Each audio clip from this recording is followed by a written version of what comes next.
Jim Harbaugh has been coaching at high-profile programs since 2011. Until this year, I've never heard, seen, witnessed, no rumor, no whiff, no anything of for he's a jolly good fellow becoming the rallying cry after a win. It is so goofy, it's cool. Really, I think it is. That's why I'm shaking my head, because this is really what this Chargers team is about. They're so unlikely. They're unpredictable. If you look at their individual parts, Mike, they got Justin Herbert. I got, the Bosa and Mac and James. But if you look at the team and look at the entirety of the roster, it's nothing special. But here they are, sitting here with 9 wins, and they got a couple of patsies, no pun intended, but a couple of patsies next on the schedule. And so they'll not only get that 10th win that Harbaugh was talking about last night, they should wind up with at least 11 wins, and they'll be well-positioned as they go into the playoffs. Nobody saw this coming. I know we talked before about Coach of the Year. It will be an upset if he doesn't win. As a matter of fact, I think the winner of that game last night probably has the Coach of the Year. I don't know. Kevin O'Connell is the betting favorite, or at least was before last night, because he took a team that no one expected to do anything. Cupboard was bare, and took them to 12-2 and counting. So there's still 3 more weekends of football. It'll be much more clear. But at the end of the day, I don't like the Coach of the Year award, because it basically goes to the coach of the team that surprised us the most, regardless of the coach's skill or lack thereof. It's just which team surprised us the most. Oh, that team did. Okay, their coach is Coach of the Year. That's why Mike Tomlin has never won it. We've never been surprised by the Steelers being good. Andy Reid hasn't won it in more than 20 years because we're never surprised when his teams are good. Bill Belichick only won it 3 times. He was the Coach of the Year pretty much every year.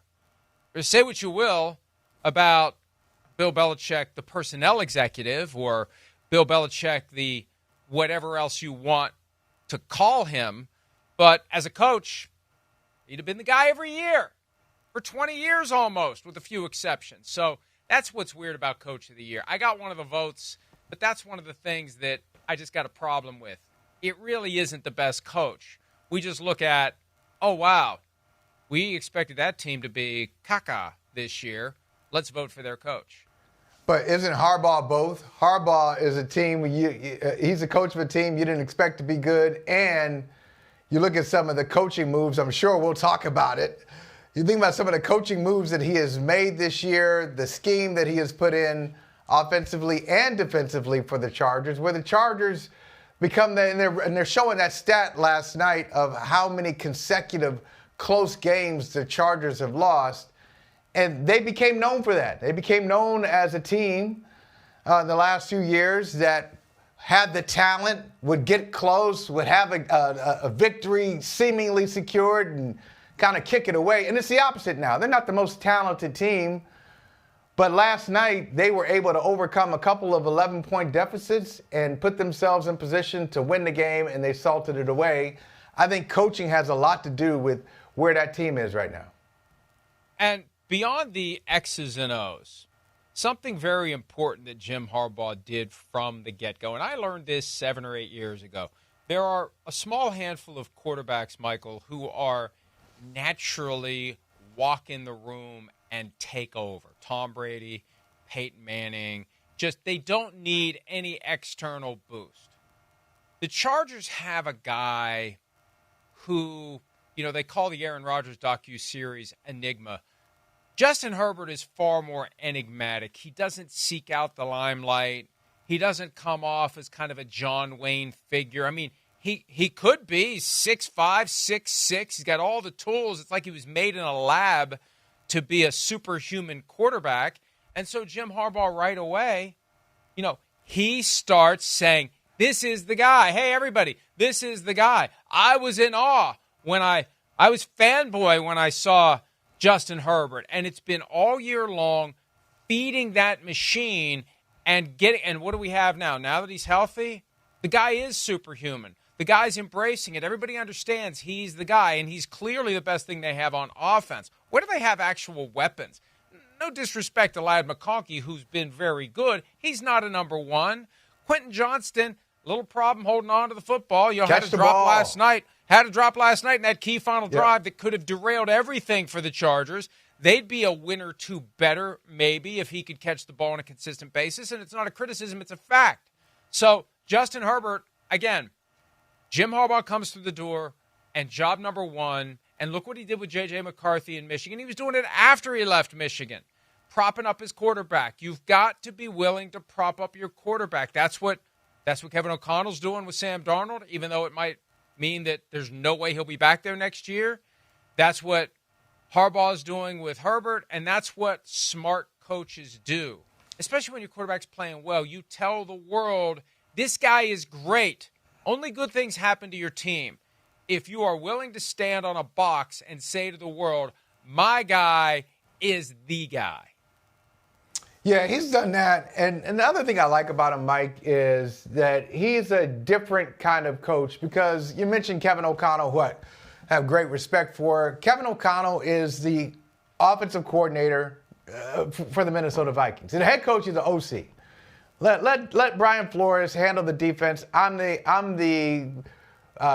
provide the vision. I provide the calls on offense. Sean Payton, same thing with the Broncos.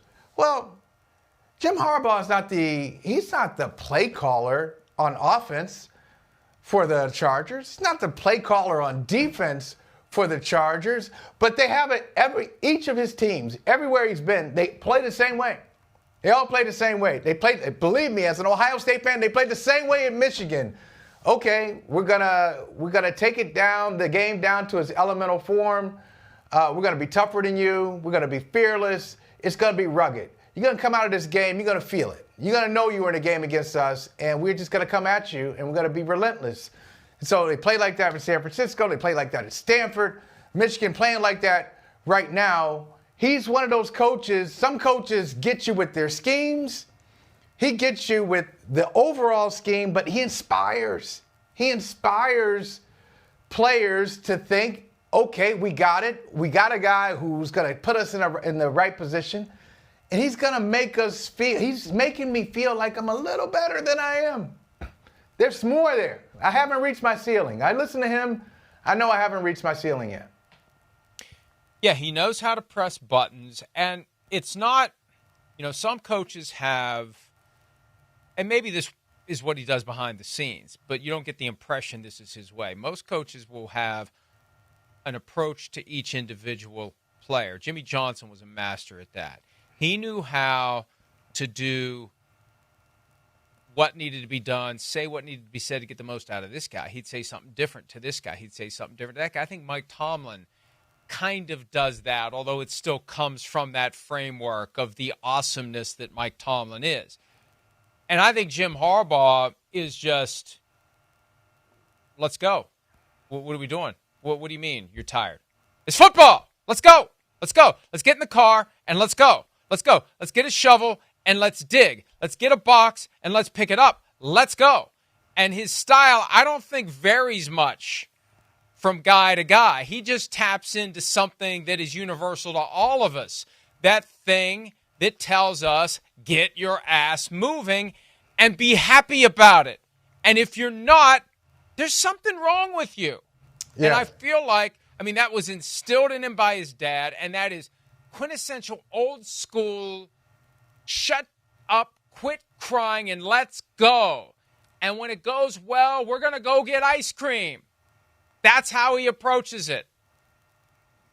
Or we're going to get ice cream, or we're going to sing for He's a Jolly Good Fellow after the game. But I remember Terry Francona, baseball guy, when he used to manage the Red Sox, and he would talk about players that he liked, contrasting them with players that he really didn't have a lot of use for. But I remember him talking about one of the players, and he said, this guy wakes up, and the first thing he thinks about is kicking somebody's ass. Who are we gonna beat today? He wants to go to the park. He wants to kick somebody's ass.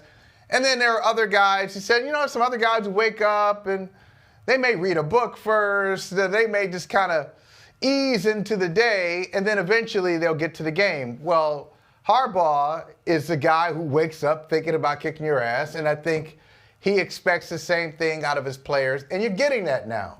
And eventually, that feel-good stuff won't be enough when maybe the second round of the playoffs. 'Cause I think they could win their wild card game, but when they get to the divisional round, eventually talent takes over, and the rah-rah stuff's not enough.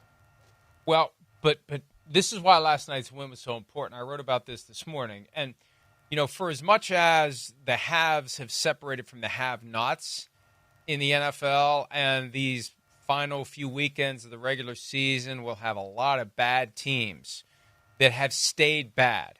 The bad teams this year stayed bad. And when you add extra games, it separates even more. And we're seeing that this year. Hi, it's Mike Florio. Thanks for watching PFT on YouTube. Hit subscribe for the latest news and analysis from Pro Football Talk.